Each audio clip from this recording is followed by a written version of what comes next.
नमस्कार बच्चों, मैं अंजू गुप्ता आप सभी का अपने चैनल रंजनार्थ हिंदी की दुनिया में स्वागत करती हूँ। आज हम पढ़ेंगे कक्षा 5वीं की पाठ्य पुस्तक रिमझिम का पाठ 1 राख की रस्सी। राख, जैसा कि आप सभी जानते हैं, जब कोई पदार्थ जल जाता है तो उसके बाद जो चीज़ बचती है या उसके जो अवशेष बचते हैं उसे राख कहते हैं। रस्सी एक लंबी डोरी होती है जो चीज़ों को बांधने या खींचने के काम आती है। इसे अंग्रेजी में रोप भी कहते हैं। राख की आप रस्सी नहीं बना सकते हैं, लेकिन अब ये पाठ का नाम है तो अवश्य ही इसके पीछे कोई रोचक कहानी होगी जो हम अभी पढ़ेंगे। सबसे पहले हम पाठ में आए कुछ कठिन शब्दों के अर्थ जानेंगे ताकि पाठ को पढ़ने में और समझने में आसानी हो जाए। पहला शब्द है मशहूर, यानी इसका अर्थ है प्रसिद्ध। एक ऐसा व्यक्ति या स्थान जिसे आसपास के सभी लोग जानते हों उसकी किसी विशेषता के कारण। हाजिर जवाबी, तत्काल जवाब या उत्तर देने वाला व्यक्ति, अर्थात एक ऐसा व्यक्ति जो किसी भी समय व स्थिति में तुरंत जवाब देने की क्षमता रखता हो। आप बीती, अपना या खुद का अनुभव। रवाना, चले जाना, प्रस्थान करना। यकीन, विश्वास। मुश्किल, कठिन। मंजूर, स्वीकार करना या मान लेना। सिल, पत्थर की चट्टान। बच्चों, अब हम पाठ पढ़ते हैं। यह कहानी तिब्बत के 32वें राजा सोनगव सेन और उसके चालाक मंत्री लोनपोगार की है। अगर मैं इस कहानी को अकबर बीरबल से रिलेट करूं तो गलत नहीं होगा। तो सोनगव सेन के मंत्री लोनपोगार भी अकबर के मंत्री बीरबल के समान ही बुद्धिमान व हाजिर जवाब थे। पाठ 1 राख की रस्सी। लोनपोगार तिब्बत के 32वें राजा सोनगव सेन गाम्पो के मंत्री थे। वे अपनी चालाकी और हाजिर जवाबी के लिए दूर दूर तक मशहूर थे। कोई उनके सामने टिकता ना था। चैन से जिंदगी चल रही थी, मगर जब से उनका बेटा बड़ा हुआ था उनके लिए चिंता का विषय बना हुआ था। तो लोनपोगार जो थे वो तिब्बत के 32वें राजा सोनगव सेन के मंत्री थे और अपनी चालाकी और हाजिर जवाबी के लिए मतलब कि कभी भी कोई भी समस्या आए उसे वे तुरंत हल कर दिया करते थे। इसलिए दूर दूर तक के लोग उन्हें जानते थे। कोई भी उनके सामने टिकता नहीं था, मतलब हार मान जाता था, जीत नहीं पाता था। उनकी ज़िंदगी बहुत अच्छे से चल रही थी, बहुत आराम से चल रही थी। मगर चिंता कब हुई? जब उनका बेटा बड़ा हुआ। चिंता क्यों हुई? क्योंकि उनका बेटा बहुत भोला था। कारण यह था कि वह बहुत भोला था। होशियारी उसे छूकर भी नहीं गई थी। लोनपोगार ने सोचा, मेरा बेटा बहुत सीधा साधा है, मेरे बाद इसका काम कैसे चलेगा। मतलब वह बहुत ही भोला भाला था, कोई भी उसे मूर्ख बना सकता था। तो लोनपोगार क्या सोचते थे, मेरा बेटा इतना सीधा है, अगर जब मैं चला जाऊंगा तो मेरे बाद पता नहीं ये कैसे काम करेगा, कैसे रहेगा। तो एक दिन लोनपोगार ने अपने बेटे को 100 भेड़ें देते हुए कहा, तुम इन्हें लेकर शहर जाओ, मगर इन्हें मारना या बेचना नहीं, इन्हें वापस लाना 100 जौ के बोरों के साथ, वरना मैं तुम्हें घर में घुसने नहीं दूंगा। इसके बाद उन्होंने बेटे को शहर की तरफ रवाना किया। अब लोनपोगार बहुत चिंता करते थे अपने बेटे की, तो उन्होंने अपने बेटे को चतुर बनाने के लिए, चालाक बनाने के लिए उसको शहर भेजा और उसे 100 भेड़ें दी। अब 100 भेड़ें देते हुए उन्होंने शर्त भी रख दी कि तुम इन्हें वापस लेकर आना, इन्हें मारना और बेचना नहीं, और साथ में क्या लाना, 100 जौ के बोरे भी लेकर आना। अगर तुम ऐसा नहीं करोगे तो मैं तुम्हें घर में नहीं आने दूंगा। और उसने अपने बेटे को शहर भेज दिया। लोनपोगार का बेटा शहर पहुंच गया, मगर इतने बोरे जो खरीदने के लिए उसके पास रुपए ही कहाँ थे। तो लोनपोगार ने अपने बेटे को रुपए तो नहीं दिए थे, बस भेड़ें देकर बेची थी जिन्हें उसे मारना और बेचना नहीं था, और 100 जौ के बोरे लेकर घर वापस आना था, मगर उसके पास रुपए तो थे ही नहीं। वह इस समस्या पर सोचने विचारने के लिए सड़क किनारे बैठ गया, मगर कोई हल उसकी समझ में नहीं आ रहा था। वह बहुत दुखी था। अब वह सोच तो बहुत रहा था कि मैं क्या करूं, क्या ना करूं। इस वजह से वह बहुत दुखी भी हो गया था। तभी एक लड़की उसके सामने आ खड़ी हुई। जब उसको इतना दुखी देखा तो एक लड़की उसके पास आई और उसने पूछा, क्या बात है, तुम इतने दुखी क्यों हो? लोनपोगार के बेटे ने अपना हाल कह सुनाया। इसमें इतना दुखी होने की क्या बात है, मैं इसका हल निकाल देती हूँ। इतना कहकर लड़की ने भेड़ों के बाल उतारे और उन्हें बाजार में बेच दिया। जो रुपए मिले उससे जौ के 100 बोरे खरीदकर उसे घर वापस भेज दिया। अब लड़की ने उससे पूछा कि तुम इतने दुखी हो, ऐसी क्या बात है दुखी होने की। तो लोनपोगार के बेटे ने, क्योंकि वह बहुत भोला था ना, तो उसने सारी बातें उस लड़की को भी बता दी। लड़की बहुत समझदार थी, तो उसने बोला बस इतनी सी बात, इसके लिए तुम इतना दुखी हो रहे हो। तो आप सब समझ गए ना, जब भेड़ें हैं तो भेड़ों के बाल तो उतारे ही जा सकते हैं। पर लोनपोगार का बेटा इतना नहीं समझ पा रहा था। वह लड़की चतुर थी, उसे समझ में आ गया था कि शायद उसे समझ में आ गया था कि इसके पिताजी कुछ चाहते हैं इससे, इसीलिए उसने बोला तुम दुखी मत हो। और उसने उन भेड़ों के बाल उतारे और उन्हें आराम से शहर में बेच दिया और उससे जो रुपए मिले उससे 100 जौ के बोरे खरीद कर उसे दे दिए और घर वापस भेज दिया। लोनपोगार के बेटे को लगा कि उसके पिता बहुत खुश होंगे, मगर उसकी आपबीती पर उन्होंने ध्यान नहीं दिया। वे उठकर कमरे से बाहर चले गए। दूसरे दिन उन्होंने अपने बेटे को बुलाकर कहा, पिछली बार भेड़ों के बाल उतार कर बेचना मुझे ज़रा भी पसंद नहीं आया। अब तुम दोबारा उन्हीं भेड़ों को लेकर जाओ, उनके साथ जौ के 100 बोरे लेकर ही लौटना। लोनपोगार के बेटे को लगा कि उसके पिता तो बहुत ही खुश हो जाएंगे, क्योंकि उसके पिता ने जो बोला था उसने वह कर दिखाया।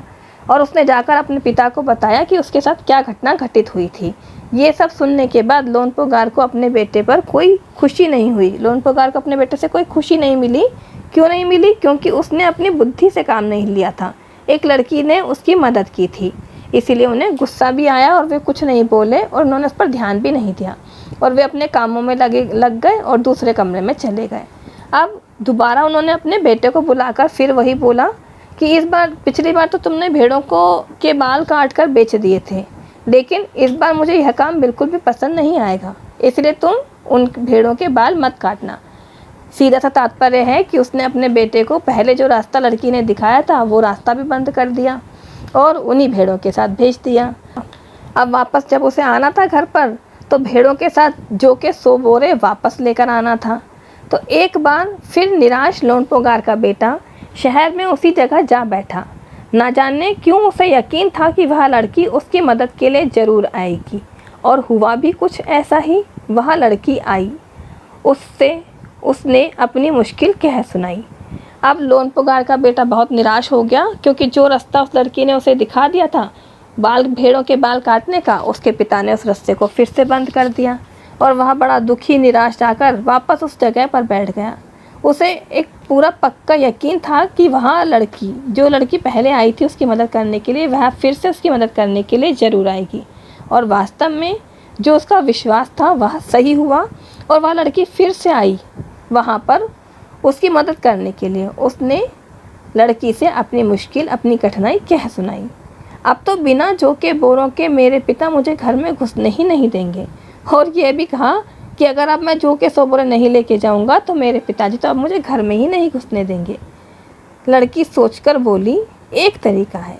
उसने भेड़ों के सींग काट लिए, उन्हें बेचकर जो रुपए मिले उससे 100 बोरे जौ खरीदे। बोरे लोनपोगार के बेटे को सौंपकर लड़की ने उसे घर भेज दिया। अब लड़की तो बहुत समझदार थी, बहुत बुद्धिमान थी। उसने सोचा ठीक है, इस बार हम बाल नहीं काटेंगे। उसे पता था कि भेड़ों के सींग भी बहुत कीमती होते हैं। इस बार उसने भेड़ों के बाल ना काट कर सींग काट दिए और उन्हें बेचकर जो रुपए मिले उससे जौ के 100 बोरे खरीद लिए और उन्हें देकर वापस लोनपोगार के बेटे को उसके घर भेज दिया। भेड़े और जौ के 100 बोरे पिता के हवाले करते हुए लोनपोगार का बेटा खुश था। उसने विजयी भाव से सारी कहानी कह सुनाई। देखो बच्चा कितना भोला, उसका बेटा कितना भोला था कि इस बार भी उसने अपने पिता को सत्य ही बोला, झूठ नहीं बोला। जबकि पिछली बार उसके पिता ने उसे बोला कि भेड़ों के बाल नहीं काटोगे, मतलब पिता रोकना चाहते थे उस लड़की की सहायता लेने के लिए, पर लड़का भोला था और सत्य बोलता था, सही बोलता था, सच बोलता था। तो इस बार भी उसने अपने पिता को सारी बात कह सुनाई और उसे बड़ा खुश हो रहा था कि मैं जीत गया। सुनकर लोनपोगार बोले, उस लड़की से कहो कि हमें 9 हाथ लंबी राख की रस्सी बना कर दे।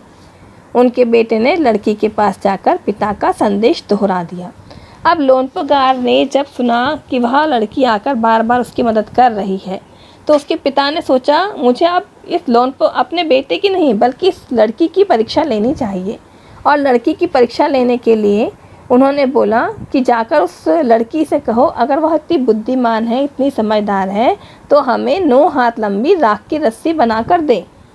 आप सभी जानते हैं राख की रस्सी बनाना कोई आसान काम नहीं है। अगर कोई चीज़ जल जाती है तो हम उसे हाथ लगाते हैं तो वह ऐसे ही गिर जाती है, तो इसकी रस्सी नहीं बनाई जा सकती है। लेकिन आपको पता है वह लड़की बहुत समझदार थी। जब उसके बेटे ने लड़की के पास जाकर अपने पिता का यह संदेश दिया ना, तो वह लड़की बोली ठीक है।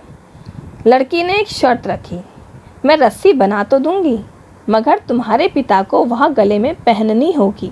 लोनपो गार्ड ने सोचा ऐसी रस्सी बनाना ही असंभव है, इसीलिए लड़की की शर्त मंजूर कर ली। अब लड़की वास्तव में बहुत ही बुद्धिमान और समझदार थी। उसने देखा लोनपो गार्ड बार बार कभी अपने बेटे की तो कभी मेरी परीक्षा लेने में लगा हुआ है। इस बार लड़की ने लोनपो गार्ड की ही परीक्षा ले डाली और बोला ठीक है, मैं रस्सी बना दूंगी, लेकिन शर्त यह है कि तुम्हारे पिता को उसे गले में पहननी होगी। लेकिन राख की रस्सी नहीं बनाई जा सकती। लोनपो गार्ड तो ऐसा मानते थे, तो उन्होंने सोचा जब रस्सी बनेगी ही नहीं तो मैं गले में क्या पहनूंगा। यह सोचते हुए उन्होंने लड़की की शर्त को मान लिया, मंजूर कर दिया। अगले दिन लड़की ने 9 हाथ लंबी रस्सी ली, उसे पत्थर के सिल पर रखा और जला दिया। रस्सी जल गई मगर रस्सी के आकार की राख बच गई। तो देखा आपने लड़की कितनी समझदार थी। उसने एक पत्थर की चट्टान पर सिल पर उस रस्सी को रखा और उसे जला दिया। जब हम कोई चीज़ जलाते हैं तो वह जल जाती है और जो आकार वस्तु का होता है ना, तो राख भी उसी आकार में हमें मिलती है। तो यहाँ पर वह रस्सी तो जल गई मगर रस्सी के जो आकार की राख थी वह वहाँ रस्सी की शेप में, रस्सी के आकार में ही बनी रही। इसे वहाँ सिल समेत लोनपो गार्ड के पास ले गई और उसे पहनने के लिए कहा। लोनपो गार्ड रस्सी देखकर चकित रह गए। तो देखा आपने लड़की कितनी समझदार थी। उसने राख को हाथ नहीं लगाया, वो ऐसे ही उस सिल को, उस पत्थर की चट्टान को लोनपो गार्ड के पास ले जाकर बोलती है कि इसे आप अपने गले में पहनो। अगर वो गले में पहनेंगे तो उन्हें उठाना पड़ेगा, उठाएंगे तो वो गिर जाएगी सारी और वो अपनी शर्त हार जाएंगे। तो लोनपो गार्ड ने जब यह देखा तो वो बहुत चकित रह गए। वे जानते थे कि राख की रस्सी को गले में पहनना तो दूर, उठाना भी मुश्किल है। हाथ लगाते ही वह टूट जाएगी। लड़की की समझदारी के सामने उनकी चालाकी धरी रह गई। तो देखा आपने लड़की कितनी समझदार थी। उसने एक ऐसे मंत्री को जो कि दूर दूर तक अपनी चालाकी और हाजिर जवाबी के लिए जाना पहचाना जाता था, उसको भी हरा दिया। बिना वक्त गंवाए लोनपो गार्ड ने अपने बेटे की शादी का प्रस्ताव लड़की के सामने रख दिया। धूमधाम से उन दोनों की शादी हो गई।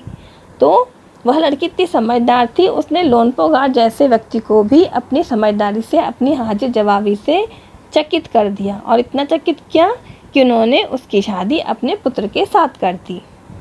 तो बच्चों, आपको समझ में आया हम अपनी बुद्धि से, अपनी समझदारी से, अपने धैर्य से कितनी भी बड़ी कठिनाई क्यों ना हो, आसानी से उस पर विजय प्राप्त कर सकते हैं।